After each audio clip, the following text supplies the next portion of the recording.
Welcome to oxygen energy. என்னோட name Saravanan. இப்போ ரீசெண்டாக ஒரு கஸ்டமர் வந்து சோலார் சிஸ்டம்க்கு எந்த பேட்டரிஸ் யூஸ் பண்ணால் நல்லா இருக்கும் அப்படிங்கிறது ஒரு கொஸ்டின் கேட்டிருந்தாரு. அதுக்கான வீடியோ இது. இதில் பார்த்தீங்கன்னா ரெண்டு டைப் ஆஃப் சோலார் சிஸ்டம்ஸ் இருக்கு. Off grid solar system, on grid solar system. On grid solar சிஸ்டம்ங்கிறது நம்ம சன் மூலயமா எலக்ட்ரிசிட்டியை ஜென்ரேட் பண்ணி நம்ம யூஸ் பண்றதுக்கு போக இபிக்கு கொடுத்துருவோம். ஆனால் ஆஃப் கிரிட் என்னன்னா நம்ம ஜென்ரேட் பண்ண எலக்ட்ரிசிட்டியை ஒரு பேட்டரி மூலயமா ஸ்டோர் பண்ணிக்கிறோம். மோஸ்ட் ஆஃப் தி இண்டஸ்ட்ரீஸ் எல்லாம் பார்த்தீங்கன்னா ஆஃப் கிரிட் தான் யூஸ் பண்ணுவாங்க. வீட்டில் ஹோம் யூசேஜ் பார்த்தீங்கன்னா சோலார்ல வந்து ஆன் கிரிட் யூஸ் பண்ணுவாங்க. அப்போதான் மேக்ஸிமம் யூசேஜ் மணி சேவிங்ஸ் பண்ண முடியும் அப்படின்றதுக்காக. ஆஃப் கிரிட்ல பார்த்தீங்கன்னா ரெண்டு டைப் ஆஃப் பேட்டரிஸ் யூஸ் பண்ணிட்டு இருக்காங்க.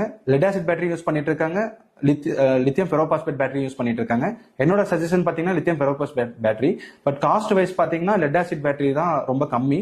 அது வந்து மூணு டைப் ஆஃப் பேட்டரி இருக்கு லெட் ஆசிட்ல. C5, C10, C20. சோலாருக்கு யூஸ் பண்றது பாத்தீங்கன்னா C20 பேட்டரி தான் சஜஸ்ட் பண்ணுவாங்க. லெட் ஆசிட் பேட்டரி போகும்போது காஸ்ட் வைஸ் ரொம்ப அதிகமா இருக்கும், பட் மெயின்டெனன்ஸ் இருக்காது. ஆஸ் யூஸ்வல் லைக் லெட் ஆசிட்ல பாத்தீங்கன்னா நீங்க மெயின்டெனன்ஸ் பண்ணணும். என்னோட சஜஷன் பாத்தீங்கன்னா C20 சோலார் பேட்டரி வாங்கலாம் லெட் ஆசிட்ல. அதுல பாத்தீங்கன்னா லைஃப் சைக்கிள் பாத்தீங்கன்னா உங்களுக்கு ஆவரேஜா வாரண்டி 5 இயர்ஸ் கொடுக்குறாங்க. நம்ம ஆவரேஜா ஒரு 7 to 8 இயர்ஸ் யூஸ் பண்ணிக்கலாம். லித்தியம் பேட்டரி போகும்போது 15 இயர்ஸ் சாதாரணமா யூஸ் பண்ணிக்கலாம்.